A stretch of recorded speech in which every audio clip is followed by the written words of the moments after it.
बिस्मिल्लाहिर्रहमानिर्रहीम। अस्सलाम वालेकुम प्यारे बच्चों, मैं हूं आपकी इंग्लिश की टीचर मिस सदफ और आज का जो लेसन है उसमें हम एक नई आवाज़ के बारे में बात करेंगे। उससे रिलेटेड कुछ तस्वीर देखेंगे, उन तस्वीर के नाम जानेंगे, उन नामों के जो शुरू की आवाज़ है उस पर भी ध्यान देंगे, फिर उसको बोलने की कोशिश करेंगे। तो देखते हैं कि आज जो हमने करना है और जो सीखना है उसका सफ़ा कौन सा है। जरा इसको गौर से देखिए और अपनी किताब को खोल के इस पेज को मैच कर लीजिए। तो डियर टीचर्स, आज के जो हमारे लेसन के एक्सपेक्टेड लर्निंग आउटकम्स हैं, एज यूजुअल जब भी हम किसी नई साउंड को इंट्रोड्यूस करते हैं तो पहला दिन हम उसकी लिसनिंग एंड स्पीकिंग की स्किल्स पे फोकस करते हैं ज़्यादा, ताकि बच्चों की वोकैबुलरी में भी इजाफा हो और उस आवाज़ को जिसको वो सुनते तो बहुत अरसे से आए हैं लेकिन अब उसको जो है वो आइडेंटिफाई कर सके बहुत सारी आवाज़ों के दरमियान में। तो हमारे ELOs क्या है आज के हैं जी? Recognition of letters with their initial sounds. So that means पहले साउंड आती है और फिर उसके बाद जो लेटर है या जो आवाज़ है उसकी तस्वीर दिखाई जाती है। तो आइए तस्वीरों से बात शुरू करते हैं और देखते हैं कि स्क्रीन पे प्यारे बच्चों आपको जो तस्वीर नज़र आ रही है वो किस चीज़ की है। ये है एक जानवर, और अगर आपने कभी चिड़ियाघर या जू का विजिट किया है तो you must have seen this over there, or you might have seen it on the television. Do you know the name of this animal, please? Yes, it's an ostrich. Ostrich. जो शुरू की आवाज है o. Round lips. Yes. Next word. This is a picture of a fruit. It's called olive. जिसको हम उर्दू में जैतून कहते हैं. Olive. Olive. O sound. Let's look at the third one. This is a picture of a sea animal and it has got 8 legs. That's why it is called an octopus. Octopus. Round lips. Octopus. तो ये आवाज़ निकल रही है आपके गले से, लेकिन आपके लिप्स की जो शेप है इसको ऑक्टोपस ऑक करके आवाज़ निकल रही है। यही आपने प्रैक्टिस करनी है, यही आज की हमारी वोकैबुलरी है और साउंड है, और ये तस्वीर आपकी किताब में भी दी गई हैं। तो टीचर रिपीट करवा ले बच्चों से ऑस्ट्रिच, ऑलिव और ऑक्टोपस। और एक फन फैक्ट मैं आपको ऑक्टोपस के बारे में बताऊं कि ऑक्टोपस का हार्ट नहीं होता बट इसके पास 3 ब्रेन्स होते हैं and it is one of the most intelligent sea animals. Yes teachers, you can Google this information और बच्चों के साथ आप ये मज़ीद डिटेल में भी शेयर कर सकते हैं अगर बच्चे इंटरेस्टेड हो तो टीचर्स, अभी आपने इस वीडियो को यहीं पे पॉज करना है। इन तस्वीर को और किताब में दी गई तस्वीर को ज़रा बारी बारी हर तस्वीर के नाम के साथ इनको जो है फेमिलियराइज कराएं, ताकि जब ये स्टोरी सुने जो कि आगे आने वाली है स्लाइड में, और वो जो स्टोरी किताब में दी गई है उसको मैं जब रीड आउट करूँगी तो उसमें से ये पिक्चर के ऊपर हर दफ़ा अपनी फिंगर रख के आपको बताएंगे कि उन्होंने ये वाली पिक्चर का नाम सुना, और इनिशियल साउंड ओ पे भी फोकस करवाएं। तो चलिए वीडियो को पॉज करें प्लीज।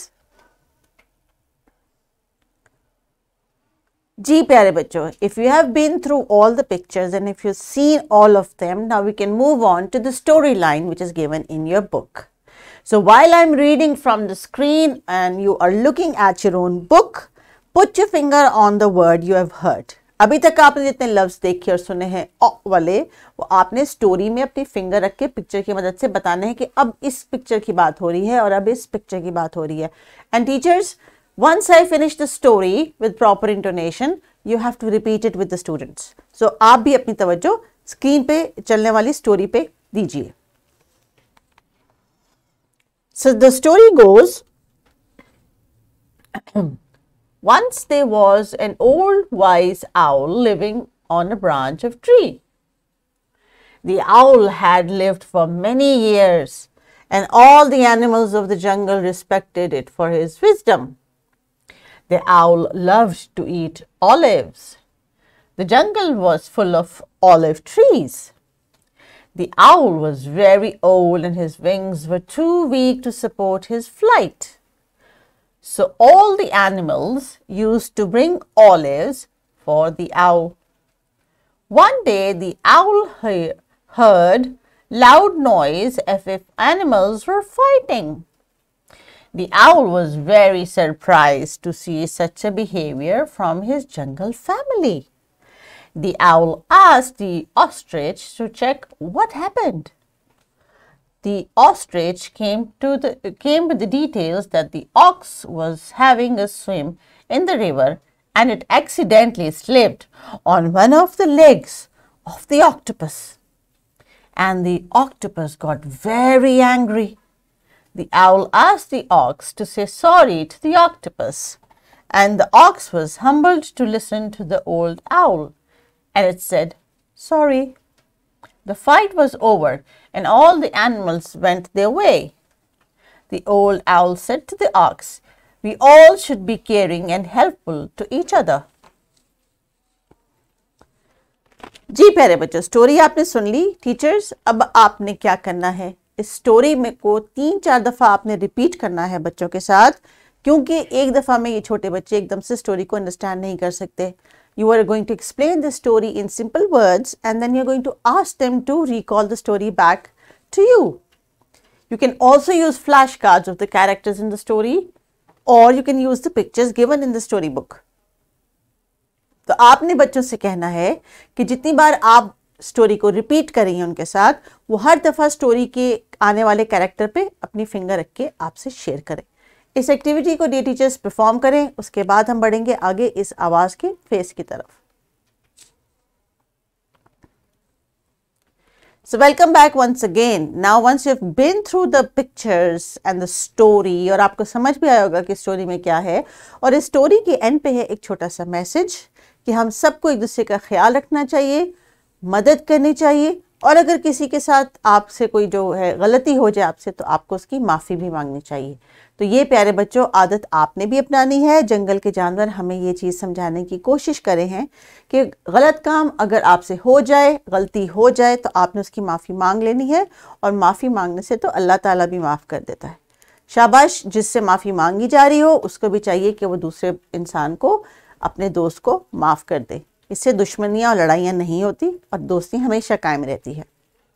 तो आइए इतनी अच्छी सी बात के बाद बढ़ते हैं और आगे देखते हैं कि हम जो आवाज़ बोल रहे हैं ओ, वो देखने में भी हमारे लिप्स की तरह ही है, राउंड एंड राउंड। जी शाबाश, this is the sound and the face of ostrich, olives, ox. और भी अगर आपने चीज़ें आइडेंटिफाई की हैं अपने फ्लैश कार्ड से तो ज़रूर शेयर करें। सो आइए किताब में देखें और तस्वीर के शुरू में देखें, ये ऑक की आवाज़ या इसकी शक्ल आपको नज़र आ रही है। So let's see, olive, owl, octopus and ostrich. तो जनाब ये थे वो तमाम कैरेक्टर्स जो हमारी स्टोरी में मौजूद थे, और इन तमाम कैरेक्टर्स के शुरू में आती है ऑक की आवाज़। और ऑक का फेस तो भी आपने देखा है कितना आसान है बनाना। जरा raise up your hand and then just trace a big O in the air. Yes, wonderful. तो अब जनाब, अब कहीं पे आपको ऑ लिखा हुआ नजर आया तो आप उसको भी ढूंढ सकते हैं। तो टीचर्स एक छोटी सी एक्टिविटी कीजिए। अगर बच्चों के पास कोई रिटन मटेरियल अवेलेबल है क्लासरूम में, जैसे कोई लाइब्रेरी कॉर्नर की बुक्स वगैरह या न्यूज़पेपर की कटिंग, तो ज़रा इनको दीजिए और देखें ये उस न्यूज़पेपर की कटिंग में से कितने सारे और जो है वो ढूंढते हैं और उनको सर्कल करते हैं। तो ये एक्टिविटी टीचर्स आप बच्चों के साथ ज़रूर कीजिए। लेकिन जाने से पहले एक छोटी सी पोएम है और एक होमवर्क एक्टिविटी है, वो मैं आपके साथ शेयर करना चाहूँगी। पोएम के लिए आपको पता है एज यूजुअल हम खड़े हो जाते हैं और फिर एक्शंस के साथ उसको परफॉर्म करते हैं। So I will read from the screen and you will stand in your seats and do the actions, and once the actions are finished, you can settle down to understand what the homework is. Teachers, ये poems की activity को playground में भी जाके ज़रा ज़रूर कीजिएगा। So quickly let's go through the poem and you can do the actions. Please stand up. Oh, I wish I was an orange octopus. Oh, I wish I was an orange octopus. Oh, I'd wave my lovely legs and I splash in all the waves. Oh, I wish I was an orange octopus. Teacher, इस poem को कोई भी tune आप दे सकते हैं, that is up to you. लेकिन identify करेंगे बच्चे इसमें क्या, ऑरेंज एंड ऑक्टोपस। तो अगर आप कोई चाहें फ्लैश कार्ड की एक्टिविटी बनवाना तो वो भी बनवा सकती हैं, लेकिन जो ग्रुप टास्क एक्टिविटी मैं आपके लिए सजेस्ट कर रही हूँ उसमें they have to play stamp और paste stickers on the face of O. तो अभी बच्चों को कोई ग्रुप एक्टिविटी टीचर्स दीजिए, जो लेसन में रिकमेंड है वो, या आपके पास कोई और आइडिया या एक्टिविटी है तो बच्चों को दीजिए। और उसके बाद प्यारे बच्चों, once you go into the playground, try to find objects with the starting sound o. Maybe you are able to find an ostrich, or maybe you are able to find an owl. Let's see. Good job. Now there is a worksheet for the suggested homework activity teachers, which is given in the description box. उसको click करके आप download करके बच्चों को दीजिए, ताकि बच्चों की इस लेटर के साथ जो है वो रिकग्निशन भी और प्रैक्टिस भी शुरू हो सके। तो अपना बहुत बहुत ख्याल रखिएगा। अगले लेसन में जब हम इस लेटर की रीडिंग और राइटिंग करेंगे तो तमाम बच्चों को ये साउंड आनी चाहिए। अपना ख्याल रखिए। अल्लाह हाफिज़।